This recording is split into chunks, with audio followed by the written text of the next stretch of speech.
So I think recognising marriage in the tax system is a good thing.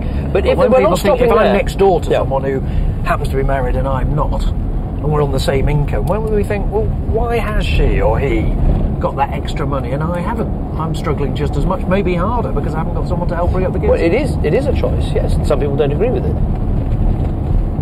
And you're convinced it's the right thing? Yes, otherwise I wouldn't be doing it.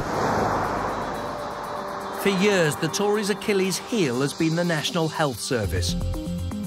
David Cameron's tried to deal with fears of Tory cuts by declaring that he'll spend as much on it as Labour.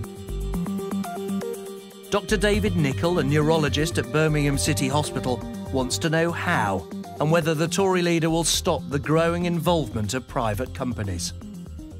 So, I'm glad you come to this local hospital, because a few months ago I was at your local hospital, the John Radcliffe, to give a talk. And when I was going past the children's ward, you'll find Ronald McDonald House in a PFI. And I just thought, what does that say about the government's, childhood obesity agenda? The idea, though, of getting private money in to help with a new hospital and getting private partners in to provide things means you're going to get more money for what you're doing. So, But on the other, frankly, where do you draw the line? Do you next have the Benson Hedges Charitable Institute? That would be crazy. That would be crazy. Yeah. Dr. Nicholl's no fan of the government's health policies, but fears Cameron's are no better. We've got a demographic time bomb of people with dementia and other chronic diseases. He wants to know where the Tory leader can find more money to spend on health. And if on the one hand we're saying these drugs are more expensive, that there's going to be more people who are going to need them, and there's going to be greater levels of care, how do you square that with tax cuts?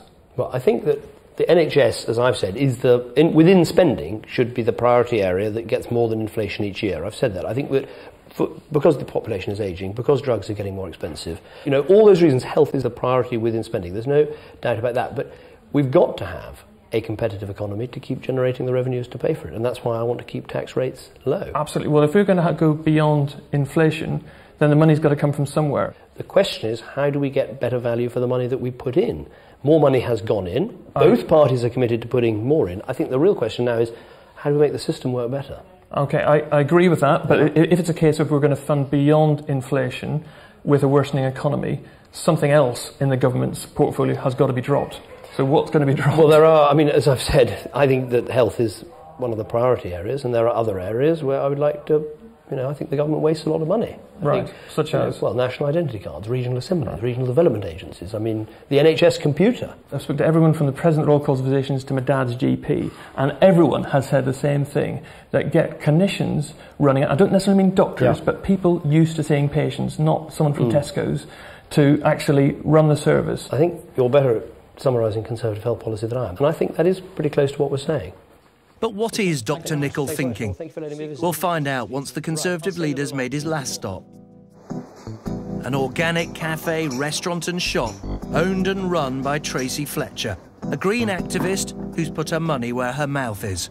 When David Cameron called for a green revolution, she took notice.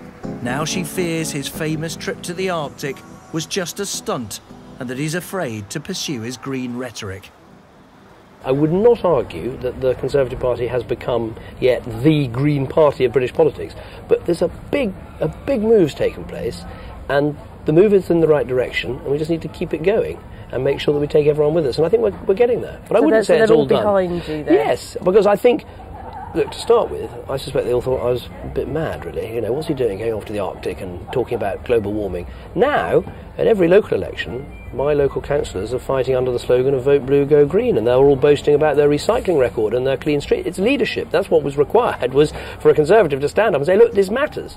Don't you think that there's a mood, but that doesn't really mean that people are going to do anything that are going to hurt their pockets or mean that they can't have something they really want? And sometimes it might be that you might have to tell people they can't do something that they want to do. Rather than say can't. Rather than say can't. On flying, I did say, look, it's going to be more expensive.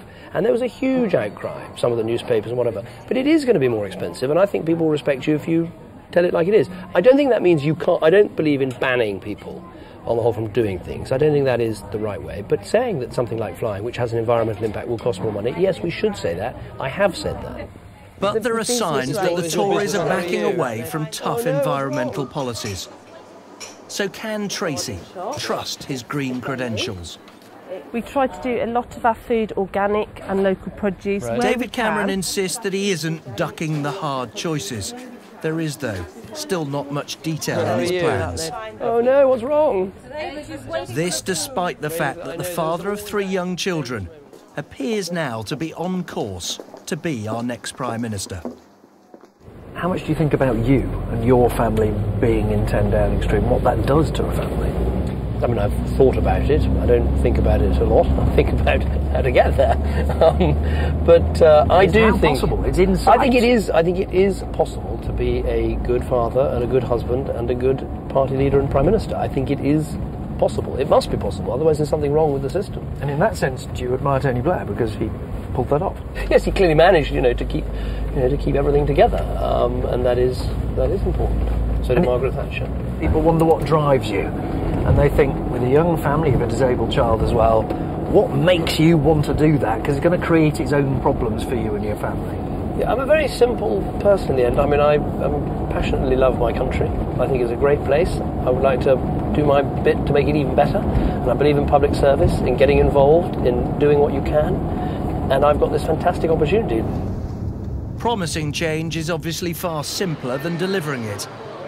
David Cameron headed back to London all too aware that his current popularity owes a lot to the unpopularity of the man who just happens to be sitting in the very next carriage. Gordon Brown. After they both went home, we brought together our 5 floating voters in Tracy's cafe to give their verdict. Well, you've all met him now.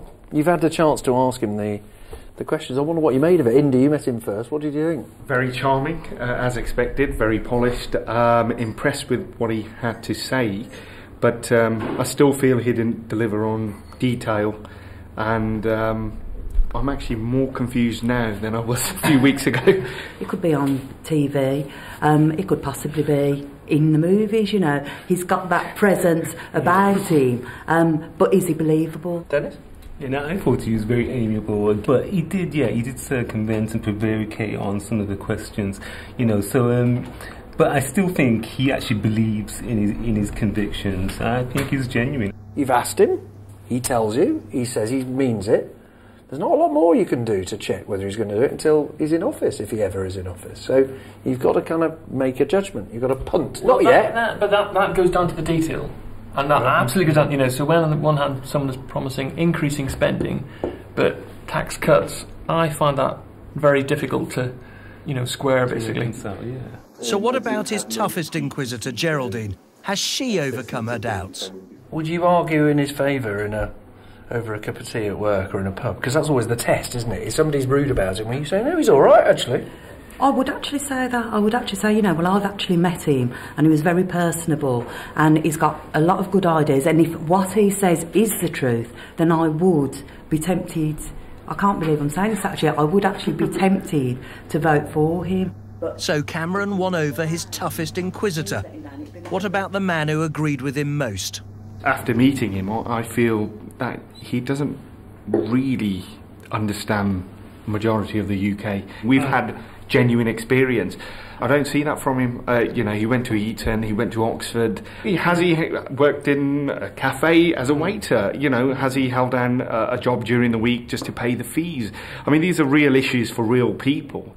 Each of them did like Cameron and agreed with much of what he'd said. But as they talk, doubts do surface about whether he'll deliver if he makes it to Downing Street. I need somebody who's willing to be unpopular, somebody who's willing to stand up to people and say, I know that you're not going to like me for saying it, you probably won't vote me next time, but we've got to do this to, cut our carbon emissions or whatever. So his big problem was he agreed with you.